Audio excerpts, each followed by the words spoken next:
أشد خلقا أم السماء بناها کیا تمہارا پیدا کرنا زیادہ مشکل ہے یا پوری سماوی کائنات کا جسے اس نے بنایا؟ رفع سمكها فسواها اس نے آسمان کے تمام کروں ستاروں کو فضائے بسیط میں پیدا کر کے بلند کیا، پھر ان کی ترکیب و تشکیل اور افعال و حرکات میں اعتدال، توازن اور استحکام پیدا کر دیا۔ وأغطش ليلها وأخرج ضحاها اور اسی نے آسمانی خلا کی رات کو یعنی سارے خلائی ماحول کو مثل شب تاریک بنایا اور اس خلا سے ان ستاروں کی روشنی پیدا کر کے نکالی۔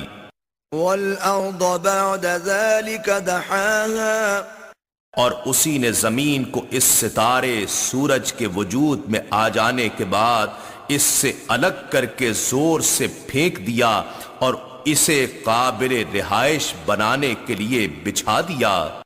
أخرج منها ماءها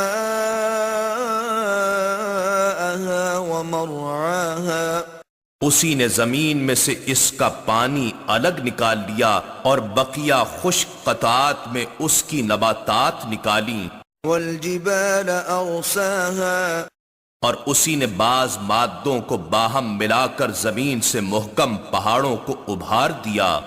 متاعا لكم ولأنعامكم یہ سب کچھ تمہارے اور تمہارے چوپایوں کے فائدے کے لیے کیا۔ فإذا جاءت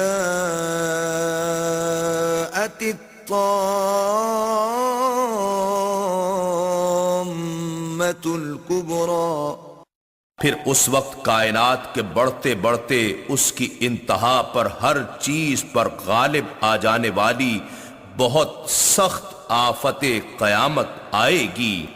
يوم يتذكر الإنسان ما سعى اس دن انسان اپنی ہر کوشش و عمل کو یاد کرے گا۔ وبرزت الجحيم لمن يرى اور ہر دیکھنے والے کے لیے دوزخ ظاہر کر دی جائے گی۔ فأما من طغى پھر جس شخص نے سرکشی کی ہوگی وآثر الحياة الدنيا اور دنیاوی زندگی کو آخرت پر ترجیح دی ہوگی، فإن الجحيم هي المأوى تو بے شک دوزخ ہی اس کا ٹھکانہ ہوگا۔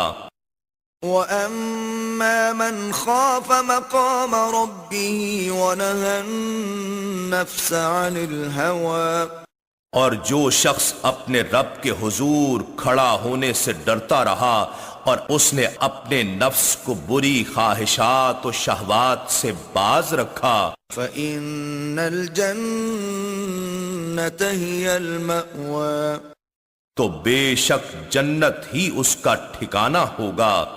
يسألونك عن الساعة أيان مرساها کفار آپ سے قیامت کے بارے میں پوچھتے ہیں کہ اس کا وقوع کب ہوگا، فيما أنت من ذكراها تو آپ کو اس کے وقت کے ذکر سے کیا غرض؟